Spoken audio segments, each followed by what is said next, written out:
অন্তর্বর্তী সরকার থেকে দায়িত্ব ছাড়ার সপ্তাহ পার না হতেই মামলার মুখোমুখি হচ্ছেন অধ্যাপক ডক্টর মোহাম্মদ ইউনূস।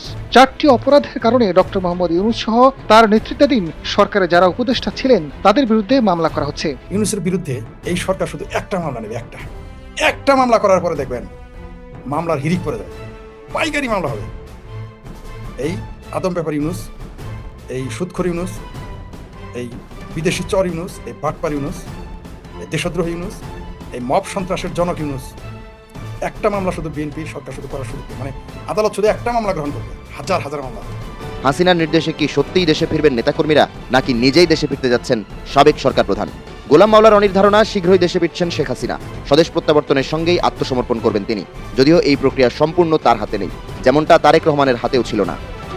ডক্টর মোহাম্মদ ইউনূস তিনি শেষ, তার চ্যাপ্টার ক্লোজ হয়ে গেছে, কিন্তু তার সাথে হিসাব নিকাশ বাকি আছে। তিনি কি কি ঘটনা ঘটিয়েছেন, তার উপদেষ্টারা কি কি করেছেন, তিনি সংবিধান কিভাবে লঙ্ঘন করেছেন, গণভোট না থাকলেও তিনি গণভোটের আয়োজন করেছেন। এই যে আয়োজনগুলো, এই আয়োজনগুলোর কারণে তাকে রাষ্ট্রদ্রোহিতার মামলার সম্মুখীন হতে হবে, এবং একজনের ঘোষণাও দিয়ে বসেছে যে তার বিরুদ্ধে মামলা করতে তিনি সার্বিক প্রস্তুতি সম্পূর্ণ করেছেন। বাংলাদেশের একাধিকবারের নির্বাচিত প্রধানমন্ত্রী এবং বাংলাদেশ আওয়ামী লীগের সভানেত্রী শেখ হাসিনা দেশে ফিরছেন। তিনি কি আসলেই দেশে ফিরছেন, নাকি এটি একটি রাজনৈতিক কৌশল? একটি সূত্র আমাকে নিশ্চিত করেছে যে শেখ হাসিনা ভারতীয় কর্তৃপক্ষকে জানিয়েছেন যে তিনি অবিলম্বে বাংলাদেশে ফিরে যেতে চান। তিনি এটাও বলেছেন যে বাংলাদেশে ফিরে গিয়ে তিনি আইন যে বিচারিক প্রক্রিয়া সেটা ফেস করতে চান। আসসালামু আলাইকুম দর্শক, সিগন্যাল ভিডিও চ্যানেলের নতুন একটি গুরুত্বপূর্ণ নিউজ ভিডিও নিয়ে আপনাদের মাঝে হাজির হলাম। প্রিয় দর্শক, বাংলাদেশের বর্তমান রাজনৈতিক প্রেক্ষাপট নিয়ে ইতিমধ্যে অনেকগুলো ভিডিওর অংশবিশেষ আপনারা দেখেছেন এবং আশা করি দেখেই বুঝতে পেরেছেন আজকের ভিডিওটি কতটি গুরুত্বপূর্ণ এবং আকর্ষণীয় হতে চলেছে। তাই বলছি প্রিয় দর্শক, সবাই ধৈর্য সহকারে পুরো ভিডিওটি দেখবেন। এখনো যারা আমাদের চ্যানেলটি সাবস্ক্রাইব করেননি তাদের সবাইকে বলবো আমাদের চ্যানেলটি সাবস্ক্রাইব করে পাশে থাকা বেল আইকনটি অন করে দিবেন, আর যারা ইতিমধ্যে সাবস্ক্রাইব করেছেন তাদেরকে অসংখ্য ধন্যবাদ। তো প্রিয় দর্শক, চলুন আর কথা বাড়াবো না, একটি লাইক দিয়ে মূল ভিডিওতে যাওয়া যাক। আমার ভাবির পোলারা হচ্ছে দৌড়ের উপর, আর ইউনূসের বিরুদ্ধে মামলা। ইউনূসের বিরুদ্ধে এই সরকার শুধু একটা মামলা নেবে, একটা মামলা করার পরে দেখবেন মামলার হিরিক পড়ে যাবে, পাইকারি মামলা হবে। এই আদম ব্যাপার ইউনূস, এই সুদখোর ইউনূস, এই বিদেশি চর ইউনূস, এই বাটপার ইউনূস, এই দেশদ্রোহী ইউনূস, এই মব সন্ত্রাসের জনক ইউনূস, একটা মামলা শুধু বিএনপি সরকার শুধু করার সুযোগ দেয়, মানে আদালত শুধু একটা মামলা গ্রহণ করবে, হাজার হাজার মামলা হবে, কমসে কম 1000 মামলা আপনি লিখে রাখেন। আর আমরা তো গণ আদালত গঠন করবই। আমরা যারা সাধারণ মানুষ, আমরা যারা মুক্তিযুদ্ধের পক্ষের এবং যারা সাধারণ নাগরিক, এই দেশের অর্থনীতি ধ্বংসের জন্য, এই দেশের রাজনীতি ধ্বংসের জন্য, এই দেশের গণতন্ত্র ধ্বংসের জন্য, এই দেশের 72 সংবিধানের ছুরি চালানোর জন্য, মব ভায়োলেন্সের জন্য আমরা ইউনূসের বিরুদ্ধে গণ আদালত গঠন করব। এই ইউনূস গ্যাং না শুধু, এই ইউনূস গ্যাংয়ের সকলেই উপদেষ্টা সহ, এই তথাকথিত উপদেষ্টা এবং তাদের চেলাবেলা এবং জামাতের আমির সহ এদের বিরুদ্ধে আমরা, এই জুলাই সন্ত্রাসীদের বিরুদ্ধে আমরা গণ আদালত গঠন করব। এটা করবই। এদের শুধু সাধারণ আদালতে বিচার না, গণ আদালতে করতে হবে। কারণ এরা শুধু দেশের ক্ষতি করে নাই, আমরা রাজনীতির ক্ষতি করে নাই। এরা যদি শুধুমাত্র আওয়ামী লীগ সরকারের পতন ঘটাইতো, আমাদের কোনো বক্তব্য ছিল না। কারণ আপনি সরকার পতন আন্দোলন করতেই পারেন, আপনার সরকার পছন্দ নাও হইতে পারে, কিন্তু আপনি যখন বন্দর দিয়ে দিবেন, কতবার বাটপার দেখেন, 45,000 কোটি টাকা বকেয়া রেখে গেছে। বুঝতে পারছেন তো? একে তো আমরা ছাড়তে পারি না। যদি এই সরকার মামলা করার সুযোগ না দেয়, অলরেডি কমরেড সামাদ ভাইয়ের সাথে আমি মেসেজ করেছি, কমরেড সামাদ ভাই খুব সম্ভবত মামলা করবে, বা আরো যারা যারা আছেন মুক্তিযুদ্ধের পক্ষে তারা মামলা করবেন।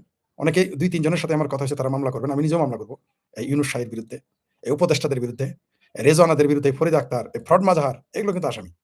ফ্রড মাজাহার, জামাতের আমির দৃক শহীদুল, মানে ওই যে জাতীয় পুরস্কার নিতেন না, বার্ষিক ক্রীড়া প্রতিযোগিতা, কখনো যৌথভাবে প্রথম হইতো, যৌথভাবে দ্বিতীয় হইতো, যৌথ তৃতীয় হইতো, যৌথ 1 নম্বর আসামি কারাগারে শোনেন দৃক শহীদুল, আনু মোহাম্মদাবাদ যাবে না বাদ, রেহনুমাও যাবে না বাদ, এই চিঙ্কুবামদেরও বাদ দেওয়া যাবে না।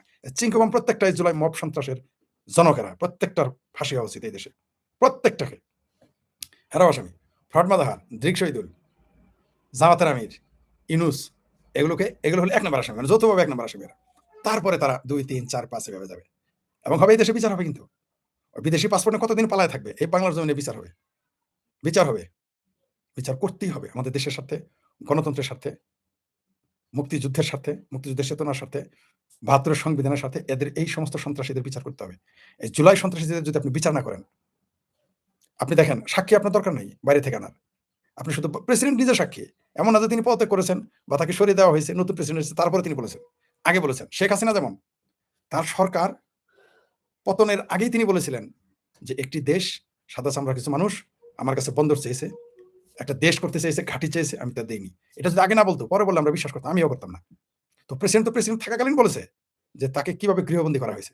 প্রেসিডেন্টের অবস্থান নিয়ে বিতর্ক আছে, তিনি গাদ্দারি করেছেন কিনা আওয়ামী লীগের সাথে, দেশের সাথে, সেটা আলাদা বিতর্ক।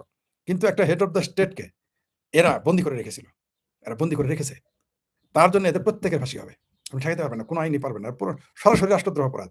আর সাক্ষীকে খোদ প্রেসিডেন্ট, সাক্ষীর দরকার নেই, কোনো সাক্ষীর দরকার নাই।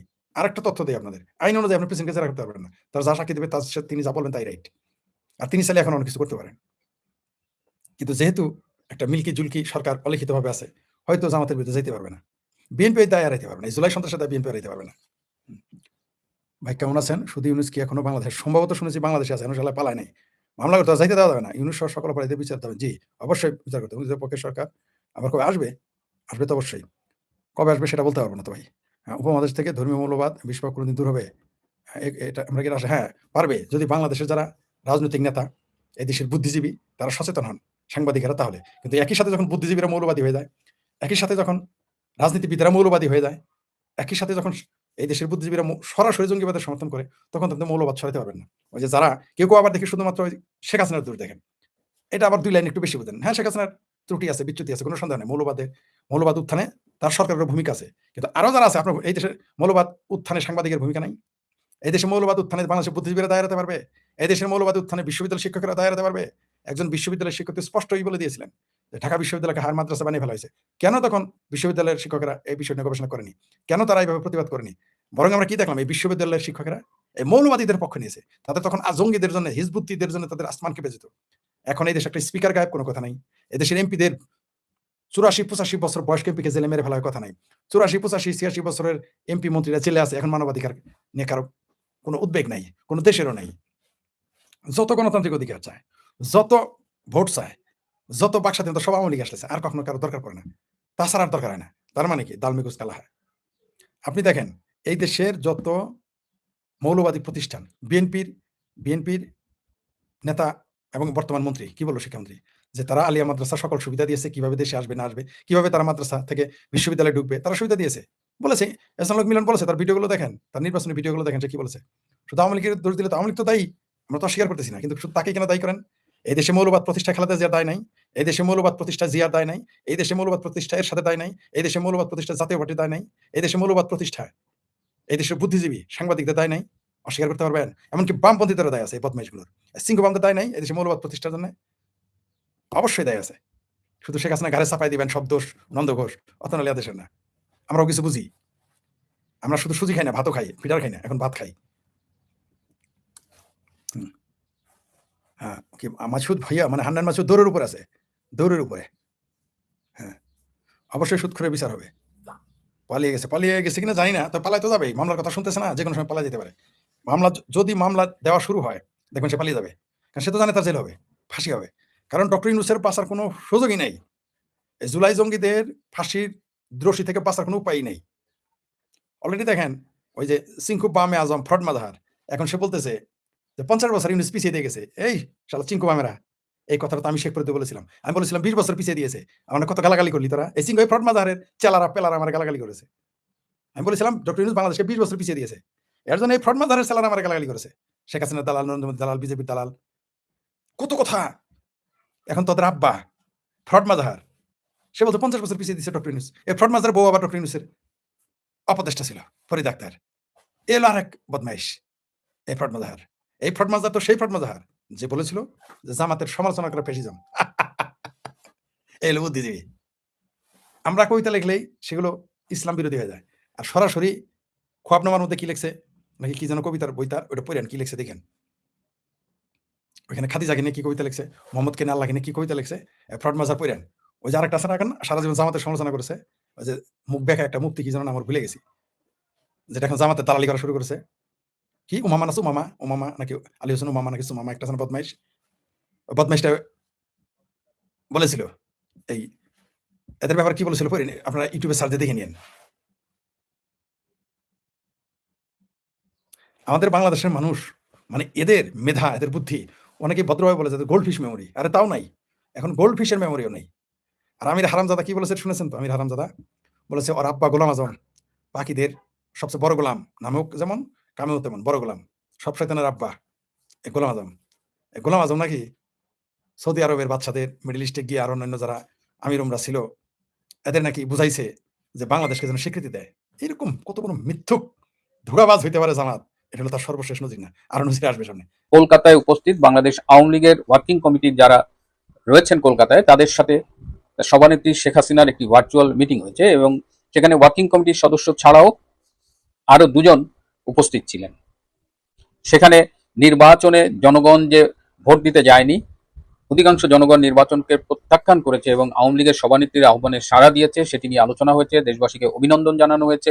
এছাড়াও মার্চ মাস একটি ঐতিহাসিক মাস, 7ই মার্চ, 26শে মার্চ, বঙ্গবন্ধুর জন্মদিন 17ই মার্চ, এই সব বিষয় উদযাপন নিয়ে কথা হয়েছে এবং সেখানে অনিবার্যভাবেই এসেছে যে কলকাতায় বর্তমানে আওয়ামী লীগের যে কয়েকজন নেতা অবস্থান করছেন তাদের দেশে ফেরা নিয়ে।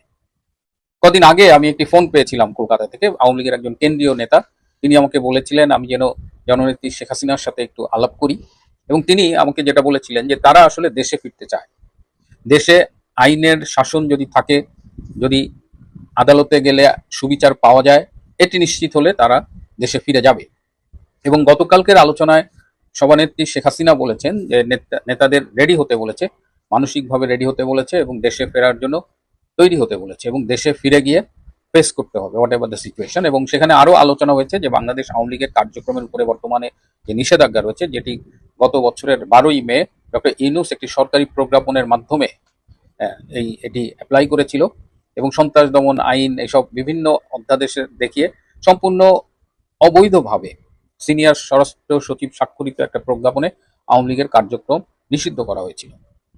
তো সেই কার্যক্রমের উপরে যে নিষেধাজ্ঞা সেটি তুলে নেওয়ার জন্য ওয়ার্কিং কমিটিতে আলোচনা করা হয় এবং আশা করা হয় যে সরকার সেটা তুলে নেবে। যদি তুলে না নেয় তাহলে আওয়ামী লীগ অবশ্যই আন্দোলনের পথে যাবে। তো এখন ইম্পর্টেন্ট বিষয় হলো যে আওয়ামী লীগের নেতারা তাদের মতো করে ফিরবে এবং নেতারাও অনেকদিন ধরে এটা ভাবছে যে এই 12ই ফেব্রুয়ারির পরে বিশেষ করে যে এখন তাদের ফিরে যেতে হবে।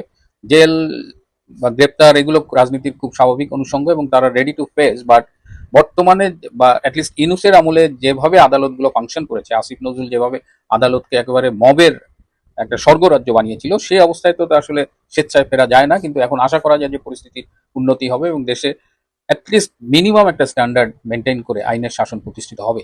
কিন্তু আমাদের স্বরাষ্ট্রমন্ত্রী বর্তমানে যিনি, তিনিও বলেছেন যে দেশে এখন আর মবের শাসন চলবে না। এই কথা যখন তিনি বলছেন ঠিক তখনই আমরা গতকাল দেখলাম বরিশালের আদালতে আইনজীবীরা বিচারকের উপস্থিতিতে মব করছে। আইনজীবী যারা আইন বাস্তবায়ন, আইনের শাসন কায়েমের একটা অংশ, গুরুত্বপূর্ণ অংশ, তারা কেন্দ্রীয় নেতৃবৃন্দ, কেন্দ্রীয় একজন মন্ত্রীর স্টেটমেন্টকে উপেক্ষা করে তারা মব করছে। তো এই অবস্থায় তো বাংলাদেশে এখনো আইনের শাসন ভাবে এস্টাবলিশ হয়নি। তারপরেও আওয়ামী লীগ নেতৃবৃন্দ কিন্তু রেডি হচ্ছে, তারা হয়তো সবাই একসাথে না হলেও আস্তে আস্তে তারা বাংলাদেশে ফিরবে। এই যখন অবস্থা, তখন আরো একটি আলোচনা আসছে যে শেখ হাসিনা নিজে কি দেশে ফিরছেন। ওই মিটিং অনেকেই বলেছিলেন যে নেত্রী আপনাকে নিয়ে আমরা দেশে ফিরবো। নেত্রী বলেছেন যে তোমরা তোমাদের মতো করে ফেরো, আমি আমার মতো করে ফিরব। একটি সূত্র আমাকে নিশ্চিত করেছে যে শেখ হাসিনা ভারতীয় কর্তৃপক্ষকে জানিয়েছেন যে তিনি অবিলম্বে বাংলাদেশে ফিরে যেতে চান। তিনি এটাও বলেছেন যে বাংলাদেশে ফিরে গিয়ে তিনি আইন যে বিচারিক প্রক্রিয়া সেটা ফেস করতে চান। তিনি বলেছেন তিনি ফাঁসিকে ভয় পান না, তিনি জেলে যেতে ভয় পান না, কিন্তু তিনি বাংলাদেশে ফিরে যেতে চান। একটা টেকনিক্যাল সমস্যা হলো যে তার পাসপোর্ট বাতিল করা হয়েছে, সুতরাং শেখ হাসিনার এই মুহূর্তে কোনো পাসপোর্ট নেই। তারপরেও তিনি ভারতীয় কর্তৃপক্ষকে জানিয়ে দিয়েছেন তিনি ফিরতে চান, তার অভিপ্রায়ের কথা। এখন বাংলাদেশে তার ফেরার মতো পরিস্থিতি তৈরি হলে আমরা আশা করি তিনি ফিরবে এবং নিশ্চিত মৃত্যুর মুখে। আপনারা জানেন, এটা এখন সবাই জানে যে ভারতের মধ্যস্থতায় তাকে কিন্তু বাংলাদেশ থেকে নিয়ে যাওয়া হয়েছিল। না হলে সেদিন ওয়াকার এবং ইউনূসগণ যেভাবে প্ল্যান করেছিল তাতে গণভবনেই তাকে নিষ্ঠুরভাবে হত্যা করা হতো। সেখান থেকে ভারত যেহেতু তাকে উদ্ধার করে নিয়ে গিয়েছে, তো ভারত নিশ্চয়ই তাকে কোনো একটা বিপদের মুখে ঠেলে দেবে না। কিন্তু আপনারা যারা শেখ হাসিনাকে চেনেন, আপনারা জানেন যে শেখ হাসিনা এর আগেও 2007 সালে একটা এরকম পরিস্থিতি হয়েছিল, তার দেশে ফেরার উপরে নিষেধাজ্ঞা জারি করেছিল সেই সময়ের 111 সরকার। কিন্তু তিনি তখন সব নিষেধাজ্ঞাকে উপেক্ষা করে সরকারকে বাধ্য করেছিলেন বেসিক্যালি সেই নিষেধাজ্ঞা প্রত্যাহার করতে এবং তিনি দেশে ফিরে এসেছিলেন মে মাসে এবং জুলাই মাসের 16 তারিখে তিনি গ্রেপ্তার হয়েছিলেন 2007 সালে। সুতরাং শেখ হাসিনা এবারও দেশে ফেরার জন্য উদ্গ্রীব হয়ে আছে এবং আমরা আশা করি যে কিছু প্রয়োজনীয় মেকানিজম শেষ হলে তিনি অবশ্যই দেশে ফিরবেন। এদিকে শেখ হাসিনার দেশে ফেরার আলোচনা উঠতেই ঘুম হারাম হয়ে গেছে। জামাত, এনসিপি এবং তাদের পক্ষে সামাজিক যোগাযোগ মাধ্যমে যারা দালালি করেন বা ইউটিউবিং করেন, আপনারা দেখবেন যে এখন সব শিয়ালের এক রায়ের মতো সেই আসিফ মাহমুদ বলেন, সার্জিস বলেন, হাসনাত বলেন বা তাদের সমর্থনে যেসব ইউটিউবার আছেন, সবাই একটা আওয়াজ তুলেছে যে বিএনপির উচিত হবে না আওয়ামী লীগের কার্যক্রমের উপরে যে নিষেধাজ্ঞা সেটি তুলে নেওয়া। বিএনপির উচিত হবে না আওয়ামী লীগের নেতৃবৃন্দকে দেশে ফিরে আসার সুযোগ দেওয়া, এবং তারা একটা ভুল ন্যারেটিভ প্রচার করছে যে এর আগে 1981 সালে জিয়াউর রহমান শেখ হাসিনাকে দেশে ফিরতে দিয়ে ভুল করেছিলেন এবং তার পরিণতিতে অল্প কয়েকদিনের মধ্যে জিয়া নিহত হয়েছিলেন, জিয়া খুন হয়েছিলেন। কিন্তু যারা এই ন্যারেটিভটি প্রচার করছেন তারা ইতিহাসের সত্যকে লুকোনোর চেষ্টা করছেন। শেখ হাসিনা 1981 সালের 17ই মে যে বাংলাদেশে ফিরে এসেছিলেন সেটি কারো দয়ায় নয়, কারো অনুগ্রহে নয়। 1981 সালের ফেব্রুয়ারিতে আওয়ামী লীগের সম্মেলনের অনুপস্থিতিতে শেখ হাসিনাকে সভাপতি নির্বাচিত করা হয়েছিল এবং তখন তিনি সিদ্ধান্ত নেন দেশে ফেরার, এবং সবার সাথে আলোচনা করে 17ই মে তিনি বাংলাদেশে ফেরেন। এবং জিয়াউর রহমান সর্বোচ্চ চেষ্টা করেছিলেন যেন শেখ হাসিনা দেশে ফিরতে না পারেন। এমনকি শেখ হাসিনা প্রত্যাবর্তন ঠেকানোর জন্য কমিটিও করা হয়েছিল। একটা কমিটির আহ্বায়ক ছিল সেই সময়ের জাতীয় সংসদের স্পিকার মির্জা গোলাম হাফিজ।